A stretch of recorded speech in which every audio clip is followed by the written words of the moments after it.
Let's hit record. Awesome. Good. Okay. All right. So Dr. Kunen, so you had started, did you go to Columbia Dental School before Columbia Ortho? No, I did NYU Dental. Oh, very nice. So you've been in the city your whole life? Just about. I went to college. I went to undergrad for 4 years in Philly, but other than that, yeah, I've been here. You like it so far? Yeah, I mean, I grew up here, so it's home. Oh, so you grew up in Manhattan, then you went out to Philly, came back. That's right. Okay. Okay. Yeah. All right. All right. So our first question is, as dental students, I mean, Brendan and myself, Sean and Brendan, we are, fourth years, hopefully graduating in a couple of weeks. Good luck. Yeah, thank you. We're going to need it. And we've made our decision. I'll be going into ortho for next year. Oh, great. Where are you going? Stony Brook. Oh, awesome. Yeah. Awesome. And Brendan will be going to NYU for his OMFS residency. Wow. Congrats to both of you. Thank you. Thank you very much. But for those students that haven't made that decision yet, why did you choose orthodontics? As I'm sure, what are your both of your names again? Sean. Brendan. Sean and Brendan. So Sean, as I'm sure you know, orthodontics and OMFS probably are both specialties you don't get a whole lot of exposure to in dental school. Definitely ortho. I got a little more OMFS than I did ortho. So it's kind of, I don't want to say a gamble, but you kind of have to have a gut feeling. I did shadow my own orthodontist for all my summers in undergrad. So I did have an idea of what an ortho office looked like, how it ran, sort of what it was all about. Obviously, I didn't understand anything they were doing, but I kind of got the feel for what it was like to work in an orthodontic office. So I went into dental school with a pretty open mind, but I don't know. I think it just kind of spoke to me that ortho was something that I would enjoy. And so I pursued it, but it definitely is a little bit of a gamble, similar to going to dental school. I mean, why do you go to dental school? You kind of have an idea of what the career will entail. You obviously have no idea what it's like really to be a dentist. It's a skill set you have, no experience with, but it's just kind of an idea of what you think will make sense for you. For sure. And I definitely had that gut feeling coming in, to dental school. And I'm not going to lie, I did kind of look around to see what else was out there. I checked out perio, maybe peeked into peds for a little bit, but it always took me back to ortho when I was hanging around the clinics. That was the place where I was most happy. Maybe not for Brendan. Yeah. I don't think Brendan was as happy in the ortho clinic as I was, but I guess that's how it works out. Yeah. Any dentists in the family, or was this like always the goal? My older sister is a dentist. She's an endodontist. She's 12 years older than I am. So she was already a practicing endodontist by the time I was in college. So I was pre-med. That was something I didn't really question going into the medical field in general, but she sort of pointed me in the direction of dentistry and it's kind of an untapped, it's an untapped field in my opinion. It's really a wonderful profession that I feel like not many people really know about. So she said to me, I know you think you want to be a medical doctor, but I really think you should consider dentistry. It's a similar idea. You're helping people, you're working with people, you're fixing things, but the hours are not for you, but the hours for the rest of us are pretty decent. The income is good. The stress is a little bit lower. Again, not for surgeons, but I don't know about that either. But anyway, so she was really the person who inspired me to pursue dentistry instead of medicine. And, it's interesting that you say untapped profession, because there is so much to do with dentistry, and there's so many ways to market yourself. And we've been admiring you and how you've been carrying yourself on social media and Beam Street. And we're going to get into that in a little bit. Those questions are definitely coming up. But just going back to, the orthodontic application for our followers and students of dentistry, they're curious, what advice would you give to a dental student interested in ortho, and how would you say they can, best prepare themselves for residency? I think that, I kind of went into the whole thing sort of blindly. I didn't have much guidance. NYU is a really big school. So I didn't really have anyone showing me what to do. It was really, I had to just kind of figure it out. And I remember going through the interview process, and there were so many. I went to Stony Brook to interview. Right. I was there. It was fun. It was fun. You know, I just really went in passionately. I really wanted to do it. I wasn't, you know, a quote gunner who knew the stats of how many people were being interviewed and how many were being accepted, and keeping like a flow chart of like who was applying where. And, you know, you see the same people on the interviews and everyone is so intense. And I just kind of approached it as I was just happy to be there, you know? So I think that came across. And for people who are hopeful in the application process, I just do do your best, try your hardest. You know, if it's something you really want to do, it's going to come across. For ortho and for OMFS, obviously you have to be at the top of your class. So, you know, your GPA has to be at a certain point. Otherwise, you're just not going to make it into the, you're not going to make the cut for applications. So, but after that, I would say, you know, just be yourself, look into each program, really try and absorb what each program has to offer and be present. And I think that's your best bet. It's funny you say that with, you see the same faces on your interviews, and then you're like, you know, who's taking the stats. It's like a live March Madness where everyone was like, oh, she got another interview. Oh no, she was at Louisville. Oh no. Right. It's crazy. And, you know, I was so naive to the process. I didn't even fully understand match until like right before. And I'm really happy I didn't get it, because if you really try to think about it and you think about, you know, how many people are applying, how many people are getting in, if you start getting in your head about it, I'm sure it's going to ruin your process. And I was so excited, you know, as you guys know, it's such a long journey to get to that point. And I just was so excited to be considered for the dream that I had for so long. So I just was happy to be there. And I think that it came across to most programs. And that's the advice that I would give, you know, get out of your head a little bit, be present, enjoy the process, you know, do your due diligence, and then just show up.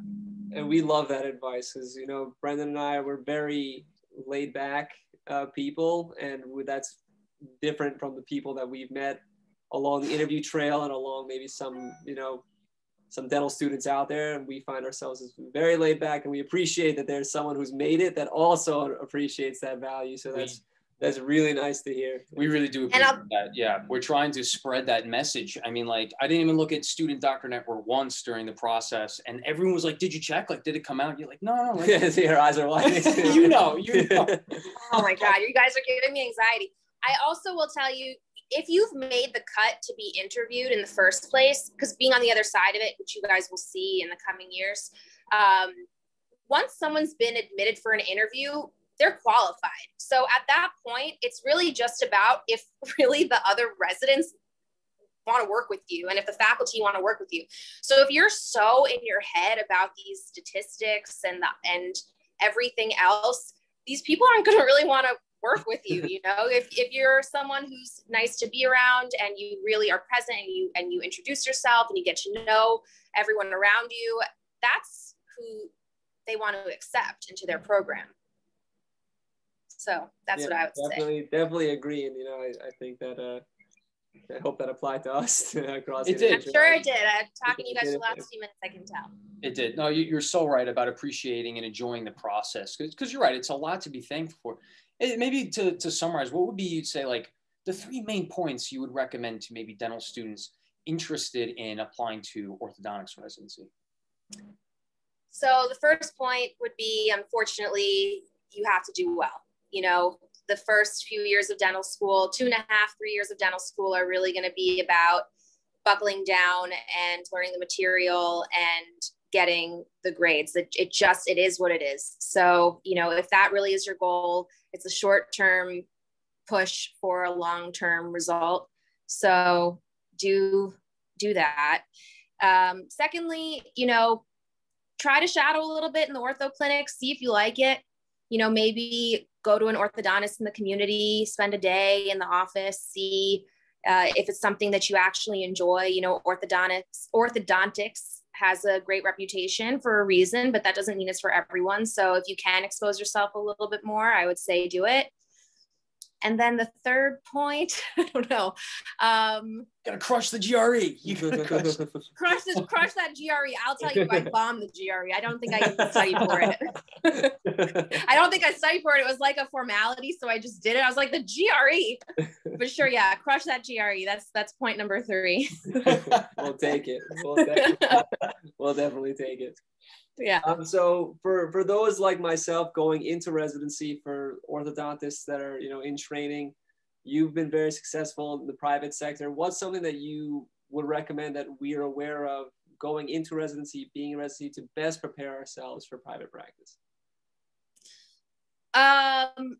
So I feel like these are 2 different questions, but going into residency, again, I mean, you're starting, the thing about OMFS, again, a little bit less, but ortho, you're really starting from 0. I mean, I got almost no background in ortho going in. Sure, like, we had a segment on it, and I'm sure there are little questions on it on the boards. I don't really remember, but you're kind of starting from 0. So you just kind of have to prepare, or at least I did. I don't know about you guys, but even though I was, whatever, at the top of my class, I always felt like, how did I get here? Like, how am I imposter syndrome? Like, how am I sitting here among all these, really smart people? So when I got to Columbia on my first day, I remember looking around, we were doing like, you're going to do some physics.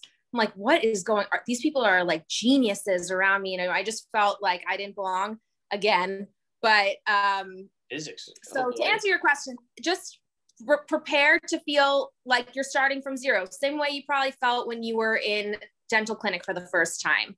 It's a unsettling feeling to be diving into something you've never done before. It's totally different than general dentistry. So going in, I would just say, don't feel stressed. Have an excited, open mind. You're going to be an orthodontist. Congratulations. Woo.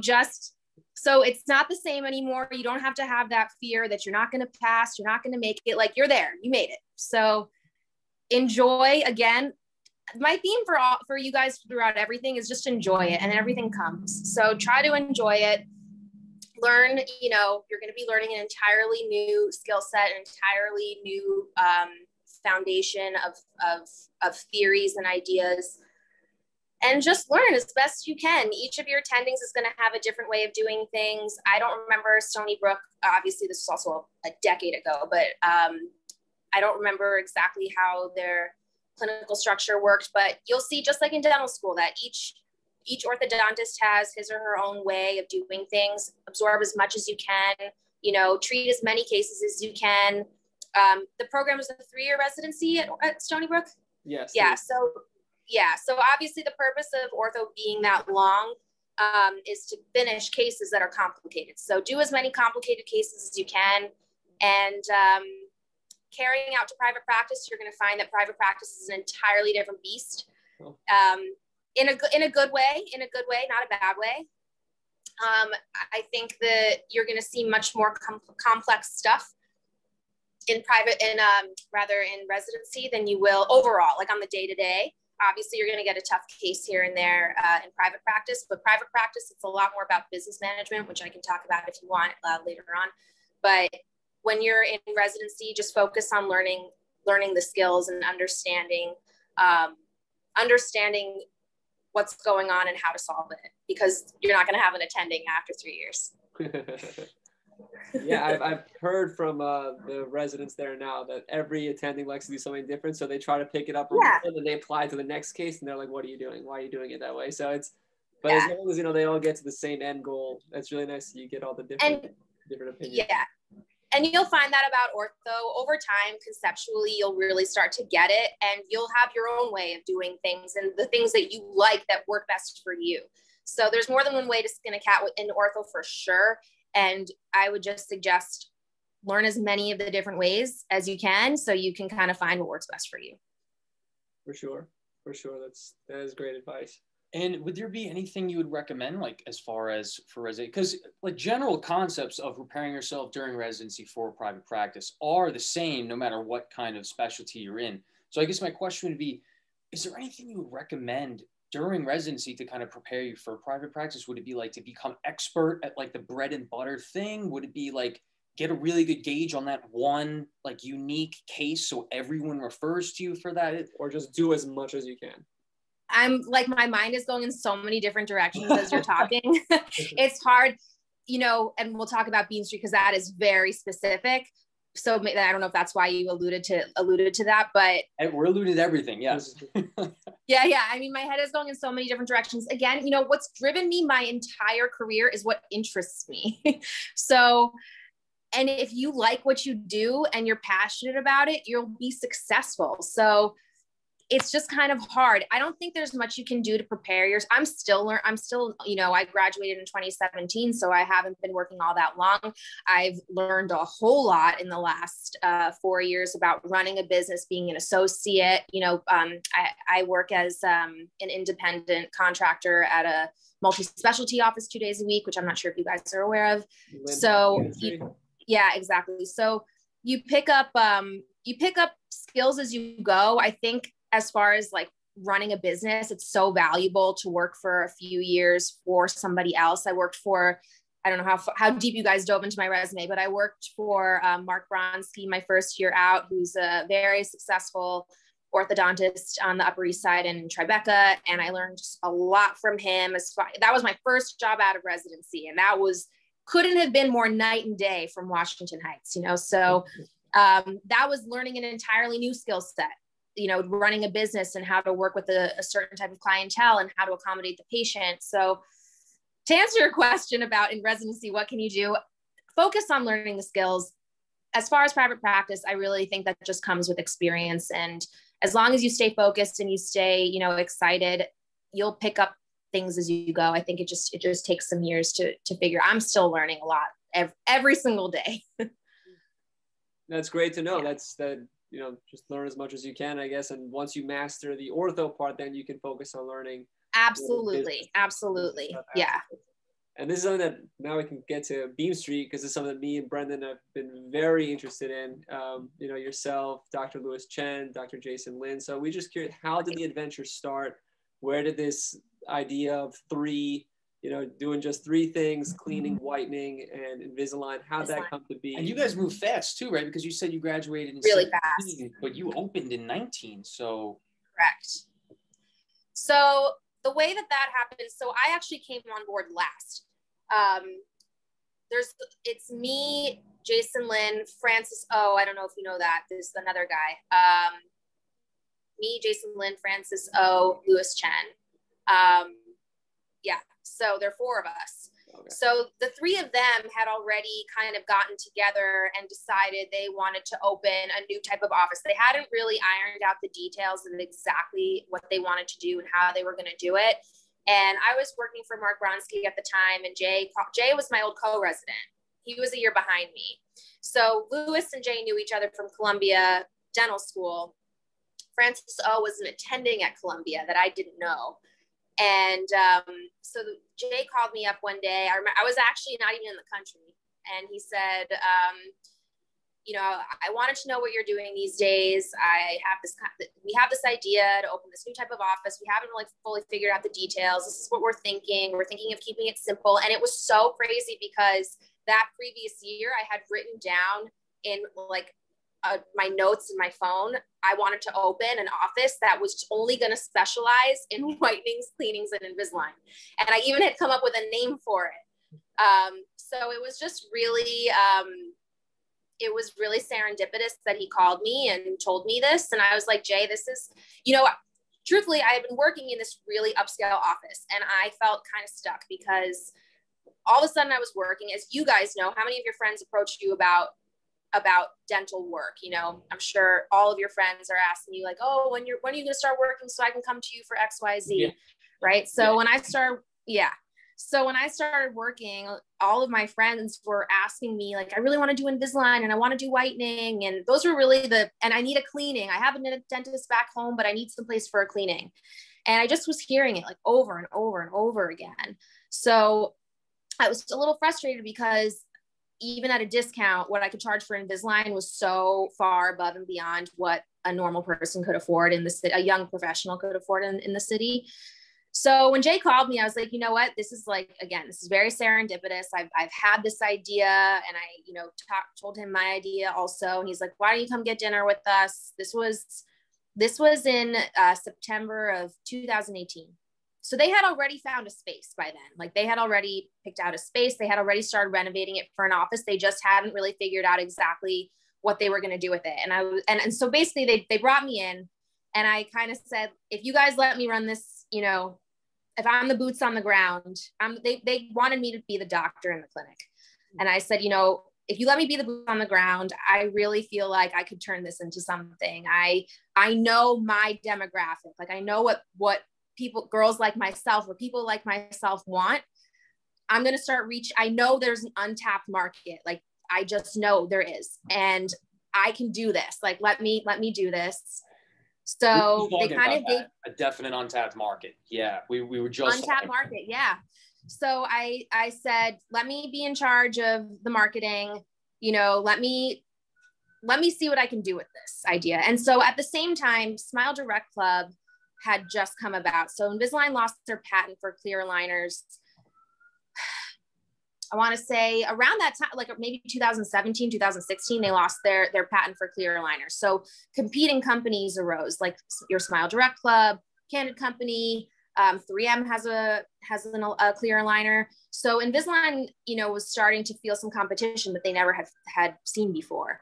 So we talked to Invisalign, we told them our vision. Actually, Jay did that. And so things just kind of came together. They decided to work with us in a specific capacity. They actually designed the front of our clinic, so the front of our office. So all of those photo murals you see in our office are from them. And so the front design was really theirs. And then the back clinic was our design. So we work with them very intimately, and we decided to make a much more affordable Invisalign procedure that we could do for a lot of people. So our goal was volume, but we wanted it to be, we wanted to be classy. We wanted it to be something that people still thought was high quality. I am an orthodontist. I'm not, nothing against general dentists, but typically general dentists will charge less than orthodontists, and perhaps the quality of the prescription isn't as good. So we wanted to make a high quality product with a low cost, but that still seemed fun. And also, we took a retail space. Beam Street's an old retail space. So it also gave us the opportunity to give a feel for a dental office that was very different than a typical, maybe anxiety inducing environment. So I started reaching out I had no idea what I was doing, by the way, literally none. None at all. Let me run it, but I have no idea what I'm doing. Exactly. I was like, just let me do it. Well, statistically, I'm sure you guys know, dental offices very rarely fail. It's like it's one of the lowest risk operation endeavors you could do. So I knew that we would get people in there, and I knew statistically and it was just kind of, again, similar to even when I applied to orthodontics. I was like, I don't even really know what I'm doing here. It's like, here I am. All right, this is an opportunity that I'm excited let's try it out, see what happens. Well, so if you keep that up, I mean, you guys are going to hit the moon, because you followed that into ortho residency at Columbia, and then you follow that into, starting this incredible, venture that ends up on Forbes. Like, there's a lot of really good stuff here. So that's really great. And you mentioned the feel of Beam Street, because, the top dental practices page is very much on the design of dental offices. Your practice space is beautiful from the front to the back. It has a very different vibe to it. So just Invisalign was able to help you guys with the front. What was your vision for the clinic space? Because it's really beautiful. Right. So actually the architect that designed our front office is the same architect that Apple uses. And that was that's from the Invisalign people. So it really has that like Apple Store type of feel to it. The back, I have to, I had very little to do with that. We had an open bay. I mean, as you know, in ortho, open bay is standard. So we were going to keep it that. And then Jay's cousin is a designer, and she works mostly in Japanese markets. So she really put in like a new modern feel, almost like a Japanese feel to the back. So, I mean, we had a lot of moving parts. So I didn't have much to do with that, but it did come together very nicely. And overall, it's a very clean, modern looking office that hopefully doesn't give the typical heart racing that other dental offices can create.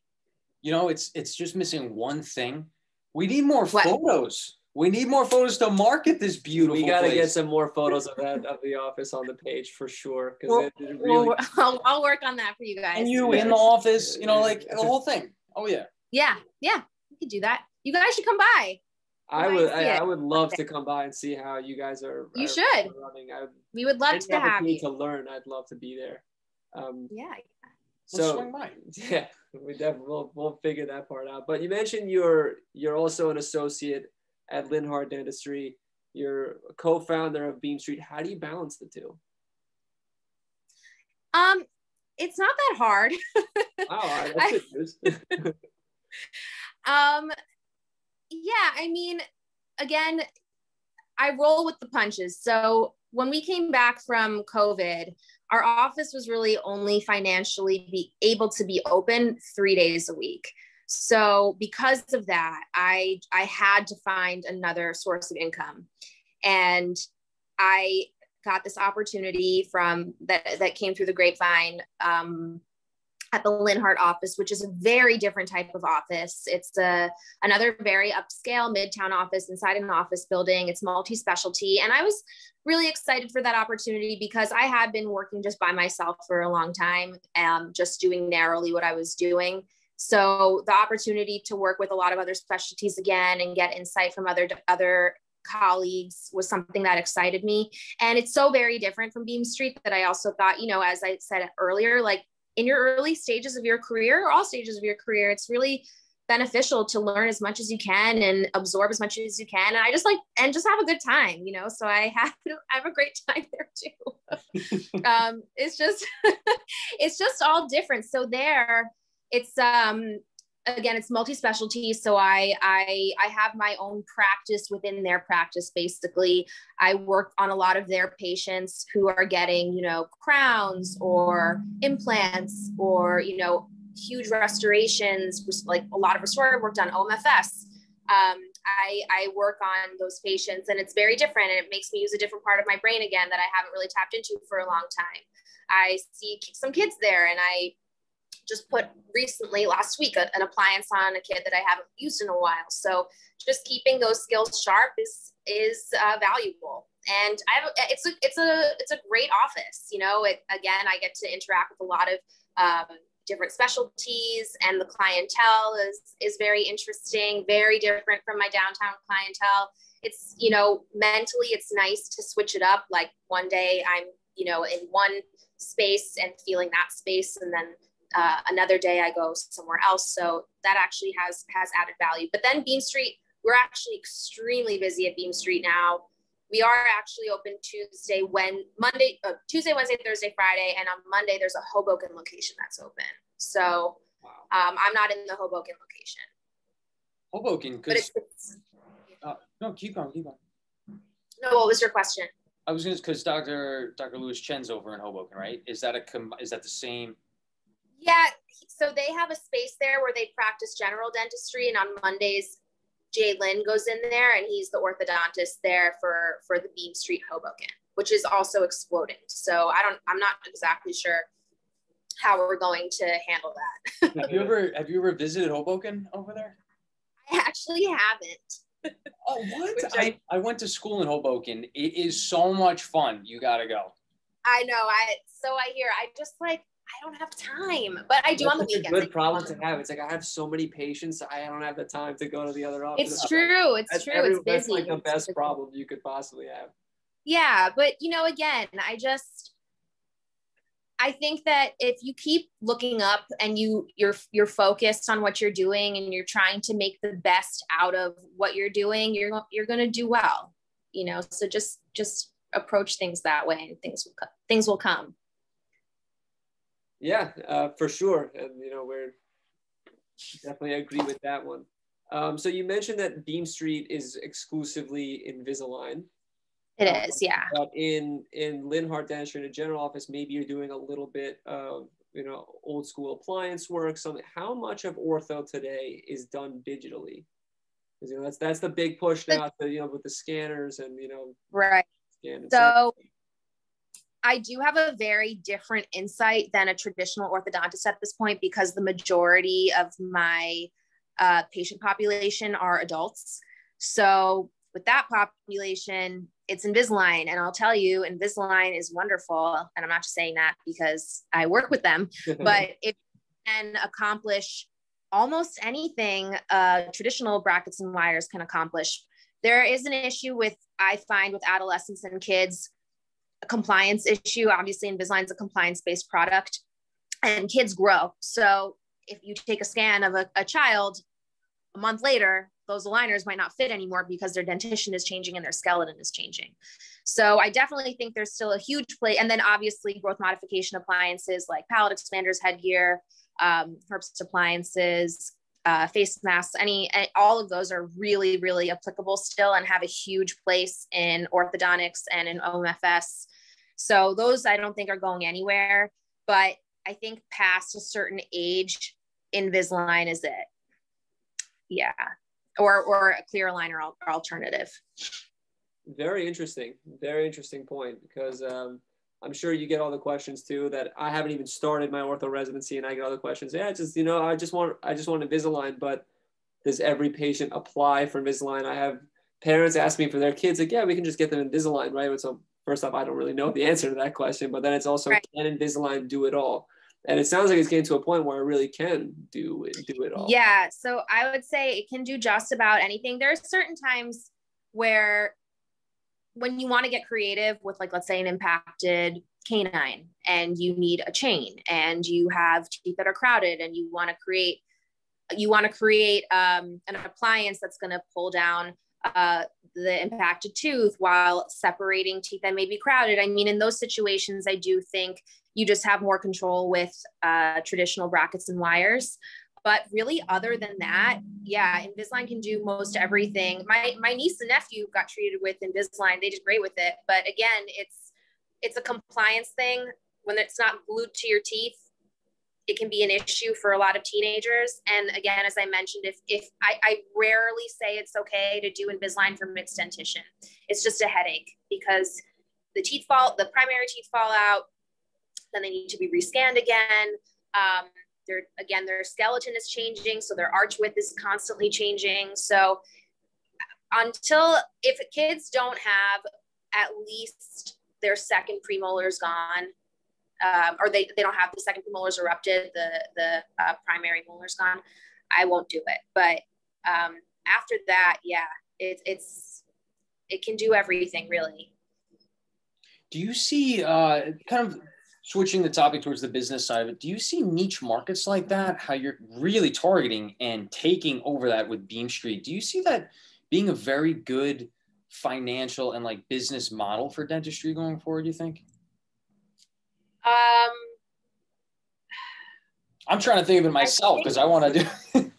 Yeah, I mean, I think you guys know. Do you know about Tend Dentistry? We've heard of them. Hello, Tend. We've heard of them. We're not really familiar with what they do, but we're aware of them. So Tend, they're not really, I don't know if I would call it niche because they still do a range of general dentistry practices, but they've marketed themselves to be like niche where they're modern and more affordable. And so I do think that there is a place for these niche practices, like whatever you consider niche, if it's targeting just one thing, like for OMFS, I don't know, maybe you open a clinic that only does third molars. I don't know, maybe that would be an idea that does well. And like everyone knows what they're getting when they walk in the door. I don't know what the future is, but I just saw, and I don't know, I mean, we're going to see with a Beam Street, is it going to do well outside of a densely populated metropolitan area? I don't know. So I definitely think that the world is modernizing. These old school dental mills, I'm sure they'll always have a place somewhere, but I don't know in big cities how long that's going to work for when you have competing models that are less expensive. Definitely something to think of. Just a third molar extraction. But it's different, you know. Like, I mean, Sean and I, we respect things that are so different, you know, kind of like we said earlier, like we like the laid back attitude, but business wise, we're trying to create something different. So we respect others doing something different and figuring it out. Like it's just something we respect big time, you know? Oh yeah. Well, thank you. Very impressive. And look, like, again, I still feel like it's imposter syndrome. You know, every day, I mean, I try to have a good time every day. It's important to me, but I'm also a very serious person. And, you know, obviously I'm very focused, and I see what I want to do, and I figure out concretely each day how to get closer to actually achieving it. And that's a really important, I think a really important business skill, if that makes sense. You know, I think you're very passionate about what you do, and when you talk about Beam St, your eyes light up, and it's very that, you know, But then I say, you know, with Beam St, I thought to myself, okay, if I'm creating a business that I want for myself, because I'm selfish, if I were, you know, looking for a dental office, what would appeal to me? Okay, who would, you know, social media these days, when I'm looking for any kind of beauty treatment at all, I'm searching through social media. What am I looking for? Who am I looking at that's going to show me what I want to see? This one particular blogger, the very first bloggers I ever reached out, or influencers that I ever reached out to, were two girls that I had followed for a couple of years. They gave recommendations throughout the city of like where to work out and where to, you know, do their beauty routines, but they didn't have a dentist that they went to. So I actually reached out to them and I said, hey girls, this is very random. I introduced myself. I said what I was doing. I noticed they didn't work with the dentist yet. Would they want to work with me? They were on board. To this day, they are by far our biggest source of patients. It's not even close. I just emailed with them today. They're coming back in a couple weeks. So, you know, working like that and actually doing something about it. Like, you'd be surprised how many things actually work when you just try. You know, similar to ortho, I was like, I think I want to be an orthodontist. I'm going to try. Let's see what's the worst that can happen. You know, they'll say no. So, you know, but coming up with actual ideas that are going to get you from point A to point B are important as well. You know, not And you had mentioned earlier that you knew the name like before you made was that Beam? It wasn't Beam though. I had come up with other names. What was it? I had come up with other names. Can we know? I won't say it. It was funny because it's a play on light, similar to a play on like beam is like a beam of light. Beam, it was just going to be Beam actually, and then that was taken, so we had to come up with Beam Street, which is like a place. And now people are like, where's Beam Street? Is that a street in New York? I Google Maps it. Yeah, I can't find it on the GPS. Yeah, it's not on, like, where is that? Is it off like between Bleecker and, yeah. But anyway, so no, the name for Beam Street wasn't my name, but I did have a name for my office, which was a play on light as well. Sometimes the stars just align that way. It's pretty crazy. It was very similar ideas, similar names, and two different countries at the time. It's very interesting.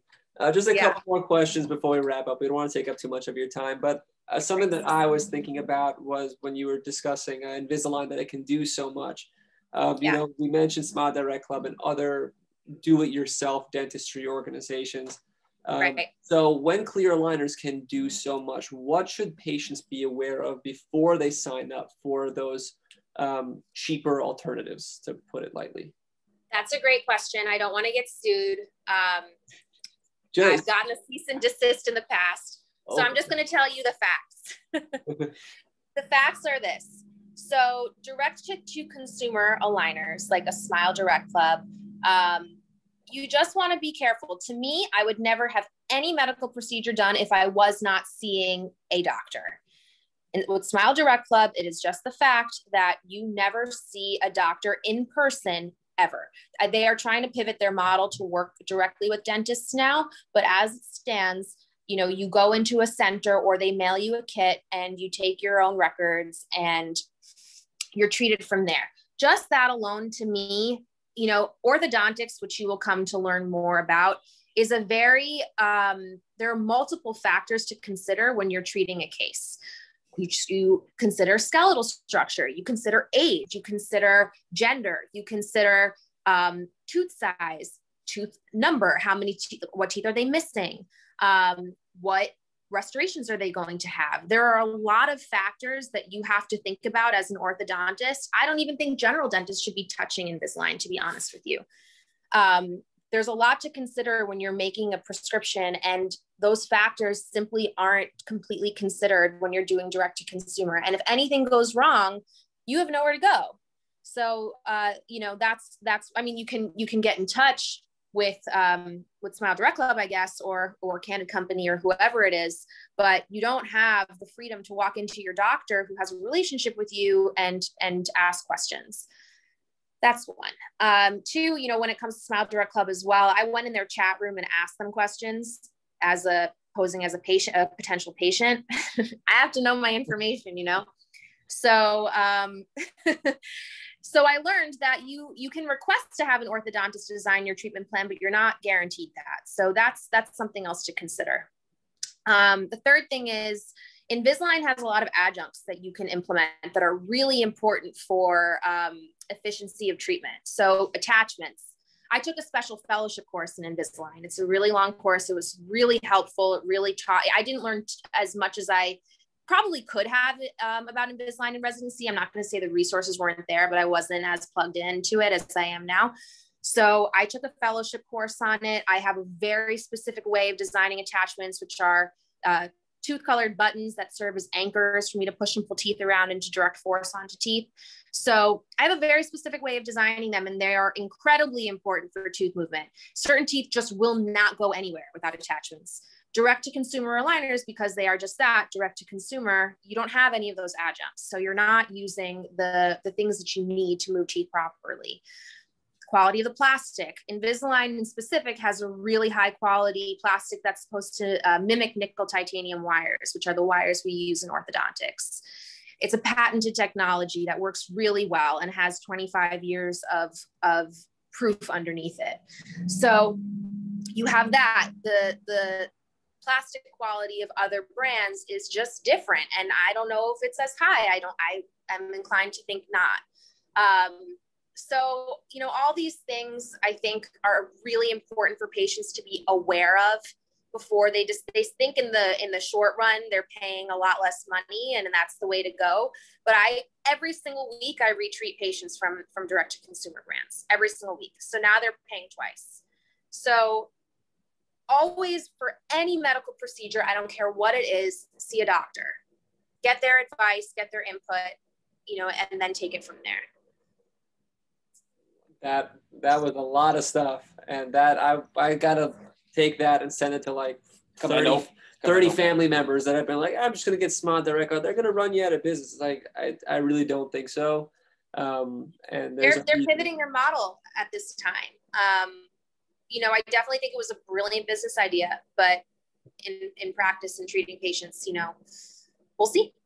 Yeah, and we've had members from you know, the New York Dental Association come and speak to us on how, you know, lobbying through, they were able to kind of push back on these do-it-yourself dentistry or at-home, you know, these at-home kits because of the risks that are associated with them, and patients just aren't aware, but they see the dollar sign, they make an unfortunately uneducated. And the convenience. Yeah, of course. People love to skip the dentist. Absolutely. And in your response, you said that you don't recommend general dentists doing Invisalign. There are plenty that do, and we take that lightly. We're not saying that's, you know, that's broad scope, but at what point do you think a general dentist should be referring to an orthodontist where maybe a case might get a little bit too much that they should be sending it out? So this is the thing, and this is not a knock on general dentists. I have plenty of general dentist friends who are brilliant. The same way I would not attempt a filling, I don't know that they should be attempting tooth movement. It's just training. You know, I did have brief training in general dentistry, but it's not something I've done for many, many years. So I wouldn't attempt it, you know, and I'm sure if they saw me try and do a filling, they would laugh at it and say, why did you do that? Right. So the same thing goes for tooth movement. I mean, I don't even really like saying that general dentists should do mild class 1 crowding. I mean, sure, it probably works out in the end, but it's kind of a shot in the dark, I think. To me, if you can't diagnose what you're looking at, how are you treating it, right? So if you can't make a diagnosis and you don't know where you're starting, how do you know where you're finishing?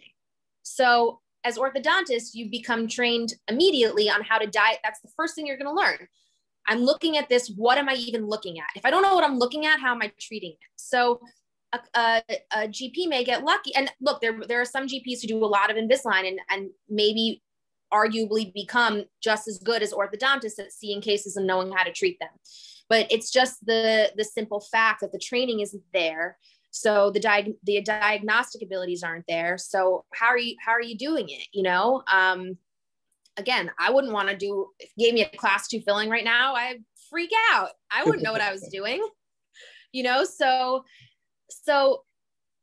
I mean, it's kind of an annoying answer, but I don't think GPs should ever be doing Invisalign, but I have plenty of friends that do. So I'm sorry to those out there. And I know that they do a good job, but to me, I can very confidently treat a case because I know what I'm looking at and I know how to get to the endpoint that I want.